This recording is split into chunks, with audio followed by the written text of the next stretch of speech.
Hi, this is Nicholas Tutora. Welcome to Tutora Time. Thanks for joining me. So what I want to talk about today is some of these very, very dangerous things that have been going on in the Congress, being perpetrated by the left, by the Democrats. So there's this Congresswoman Green, Marjorie Green, and there's also Boebert, but the left is going after both of them. They're going after Green. They want her basically thrown out of Congress. They want her taken off of her committees.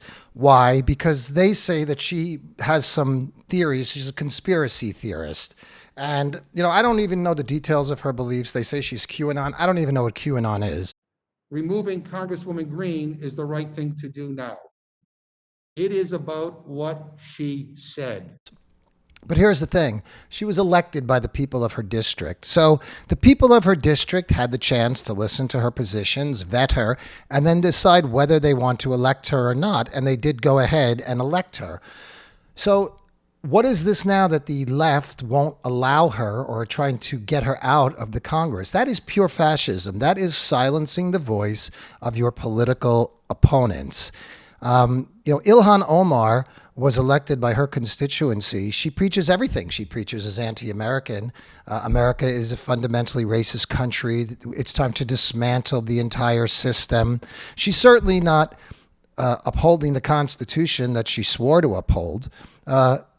So how come there's no outcry over that? The Republicans did not try to have her removed from Congress, although if you want to make a case for it, I would say that the person who's not fulfilling their oath is more of a candidate for that than the person who might have views that you don't like.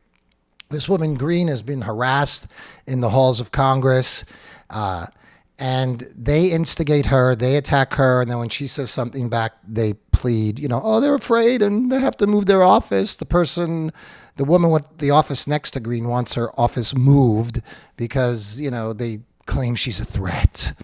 And then Boebert, Congresswoman Boebert, she carries her weapon onto the floor of Congress, which she's entitled to. The Constitution says you have the right to bear arms. And since you are a lawmaker in the United States, you would think that the laws of the United States apply to you, but obviously they don't. And why does the left want to tag her as this domestic terrorist? They say she was giving tours of the Capitol before the insurrection, as they call it.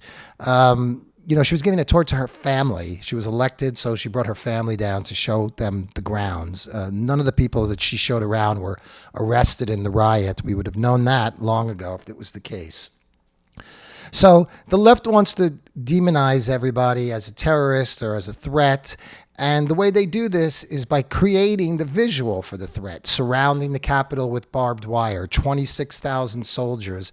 And they say, well, Trump there's always soldiers guarding the inauguration. Yeah, but that's true. Trump had about 8,000. Biden had 26,000 plus barbed wire, plus fencing. Of course, after years of saying walls and fences don't work, they seem to think that they work very well when it comes to protecting them. Of course, there's no hypocrisy there, right? And they set up all these metal detectors and everything around the Congress to go in and out of the actual floor inside the building. And they want to make it a $5,000 or $10,000 fine for people who want to avoid that security measure when they go in. So you're an elected representative, and now you have to pass through this security check in order to do your job. And if you don't, they are going to fine you thousands of dollars.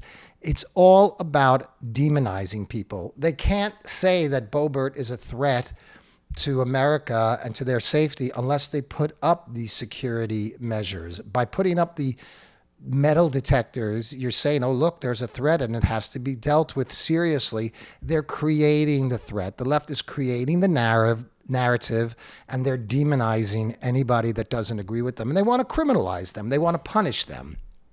And this is what people do when they can't really have the conversation. The left basically, the first thing they do is they'll state a position that, you're guilty of something. Then they condescend to you, like you don't know what you're talking about. And then they disengage from the conversation. Before they disengage, they actually divert you with tangential type ideas that aren't of any import to the conversation you're having. Like they'll say, oh, well, Trump had troops. There's troops at Trump's inauguration also. Yeah, but they're not 3 times the amount. They're not there armed against the civilian population. They're there for security. And Trump didn't surround the inauguration with razor wire and the Capitol. Trump took hell for when people were rioting and protesting on right across from the White House, right in front of the White House, and Trump came out and he had them pushed back so he could go across the street to the church. And they said, oh, that's a photo op. And look, he's like a dictator pushing back peaceful protesters right from across the street, right in front of the White House. He pushed them across to the other side of the street. But when they surround the Capitol in barbed wire and 26,000 armed soldiers, that seems to be no problem.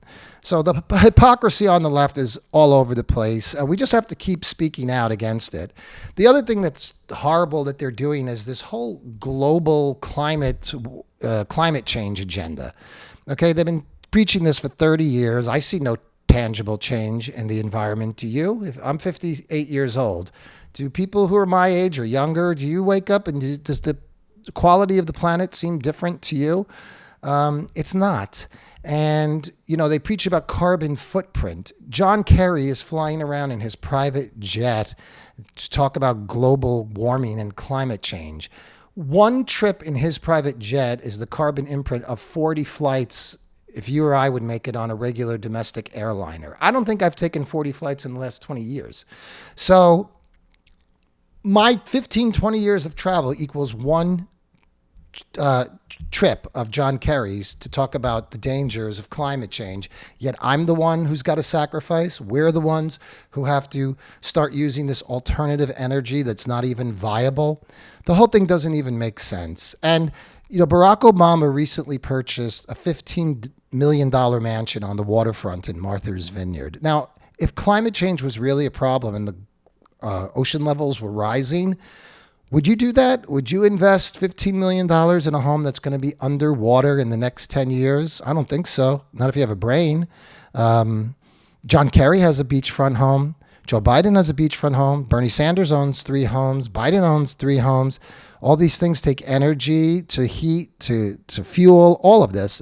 Their carbon footprint is huge, yet they want us to sacrifice.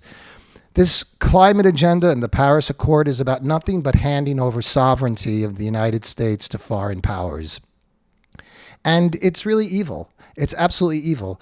China doesn't have to start abiding to the climate Paris Accord by 2030. They could keep using oil and spewing coal into the air while America is supposed to go green.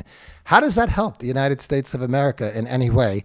And do you think there's going to be any recourse against China if they don't play by the rules? No, they don't play by rules. They don't care about rules. They put people in concentration camps.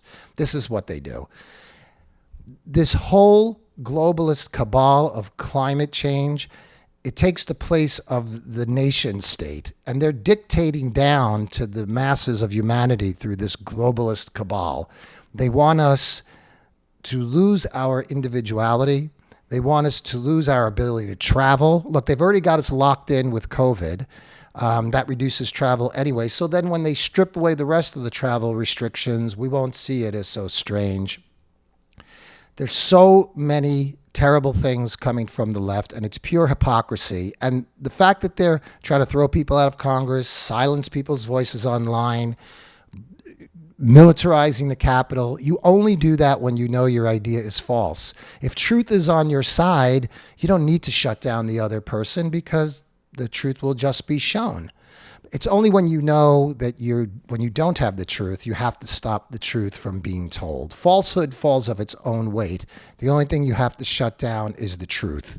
And we're not going to let them shut down the truth. We're going to keep speaking out, and we're going to do our best to keep America to have some resemblance of what it was. Because truthfully, I hate to say it, but America, as we know it, is gone. It's dead. Barack Obama wanted to fundamentally transform America. He did, and it's not for the better. It only takes one terrible leader to destroy the entire thing. One little bit of dishonesty.